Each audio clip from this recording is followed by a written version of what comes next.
Kerala Pulingari.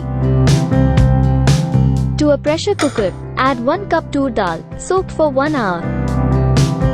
Add half of an ash gourd, cubed, quarter teaspoon turmeric powder, quarter teaspoon chili powder, 2 cup water. Add salt to taste. Pressure cook this till 3 whistles. Now add 2 tablespoon tamarind water. In another pan, heat 2 teaspoon oil. Add quarter teaspoon fenugreek seeds. 5 to 6 dried red chilies. Saute them for 2 minutes. In a mixer grinder, take 1 cup grated coconut. Add sautéed fenugreek seeds and red chilies to it. Grind this to a paste. Add this paste to the curry and mix well. Turn off the stove before the curry starts to boil.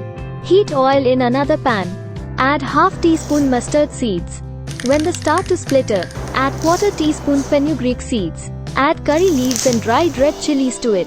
Add this seasoning to the curry. Traditional Kerala Pulingari is ready to be served.